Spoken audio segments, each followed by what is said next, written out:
So with Barack Obama was put in office for two reasons.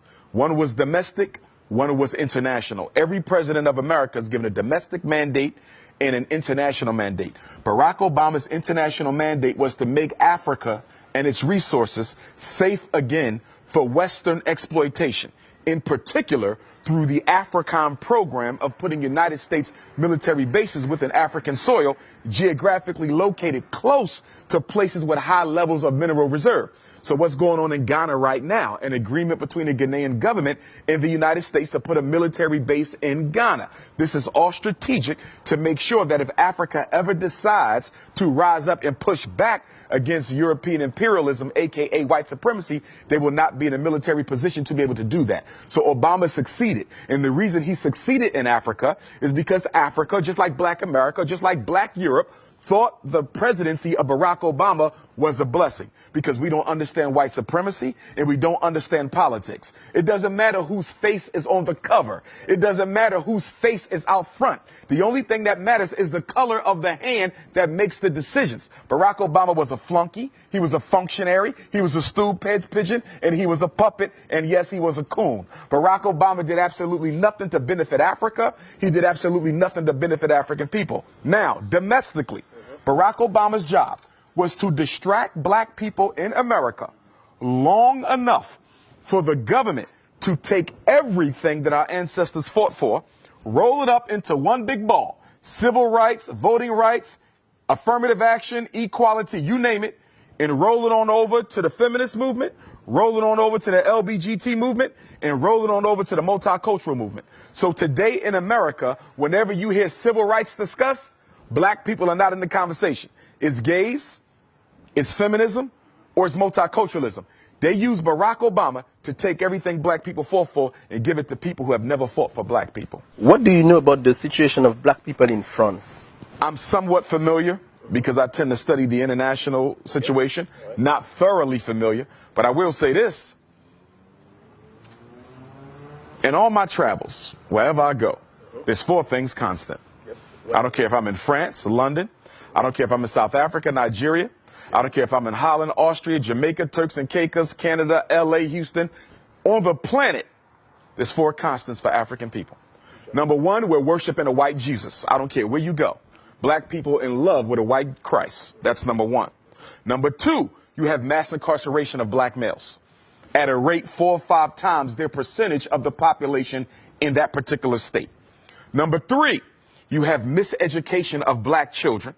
You have the over-identification of Black children in classifications of mental retardation, ADHD, learning disabled.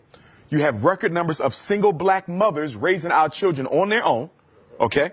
And then on top of that, you also have a Black economy, which is totally dominated by people who do not look like us. I don't care where you go on the planet, Black people are not in control of their economy. Your rice, your bread, your milk, your sneakers, your hats, your clothing, your transportation, your electronics, everything you buy is being sold to you by somebody who don't look like you, but more importantly, don't care about you. What would be the solutions? Because, you know, this is a statement, but now what could be the solutions? Solutions are simple. And the solution hasn't changed since Marcus Garvey articulated it over 100 years ago. And the solution is independence in all areas of human endeavor. The solution for African people is no different than the solution for Chinese people. The solution for African people is no different than the solution for the French people. It's the same. It's no secret. It's not hidden under a rock. We have to do what everyone else has done, and as build ourselves up independently, economically, educationally, spiritually, socially, politically. We must become a power base, which we are not, as we are today, with all of our doctors, with all of our college-educated folks, with all of our Black capitalistic business owners who are only looking to get rich themselves but do nothing to raise the general economic condition of Black people. We are still a race of dependence. If you live in France, you're dependent on the French government for this and for that. You're dependent on white business to provide your basic needs. America, it's the same thing. Africa, it's the same thing. Wherever we are dependent on the white power structure where we live. There's 4 institutions that you must have in order to be considered an independent community. We don't have them nowhere in space and time at the same time. A hospital to protect African life. a supermarket, okay, for nutrition to preserve African life, education to prepare the next generation of African children for the role that they must play in the freedom struggle, and number 4, a bank to finance the building of infrastructure and institutions and organizations and programs where we live. You cannot find those 4 things totally owned by African people anywhere on the face of the earth, but we will call ourselves free. There's 2 types of freedom. There's a F-R-E-E-D-O-M, and there's an F-R-E-E-D-U-M-B. White people have the freedom. We have the freedom because we're too politically uneducated to recognize that it doesn't matter if you can drive a Mercedes. It doesn't matter if you can live in a white suburb. It doesn't matter if your black child can go to a white school. At the end of the day, what do you control? What do you own? What do you produce? What do you distribute? Marcus Garvey said, a race without power and authority is a race without respect. A race that doesn't respect itself automatically forfeits the respect of other people. So you say, where did we begin? 2 things, education and economics. It's going to be hard to break the psychological chains of slavery as long as just about everyone in this room went to a white school to get their education, a white public school to get that education. And what is the function of public education? Whether it's UK, France, Austria, Germany, USA, it doesn't matter. The purpose of education for African children in a European context is to teach the African child that you are second place, and that is where you will always stay. And the only way you can rise above it is if we give you permission to rise above it. The education system's job is to make sure black children never come to believe that they have a right to replace the white boy being in control. That was the next question I was going to ask you, because, you know, when we speak about African Americans, do you think that African Americans are truly and deeply aware of their African roots? Well, I don't think that's a question just for African Americans.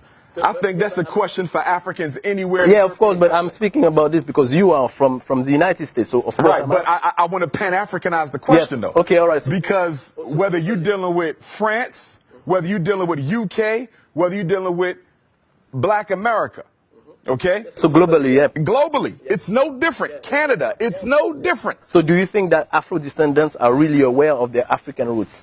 I think that we are aware of the roots, but we are in denial of the roots, okay? This is why black women spend billions of dollars on perm, weave, blonde hair, green eyes, blue eyes. This is why educated black men, I don't care if they live in Paris, I don't care if they're in Austria, Holland, UK, Canada, US, or South Africa. Educated black men marry outside of their race more than the men of any other race put together because you hate yourself. And the reason why we do this is we actually think we can convince white people if we act white enough to accept us, because we don't understand white supremacy and we don't understand eugenics. Eugenics is the science of exterminating the African DNA. It don't matter if you're light skinned with green eyes, you still African. It don't matter if you're blue, black, purple with nappy hair, you still African. It don't matter if you in Paris speaking French or the US speaking English. At the end of the day, you carry the gene of Africa. And that gene of Africa is the most powerful DNA on earth.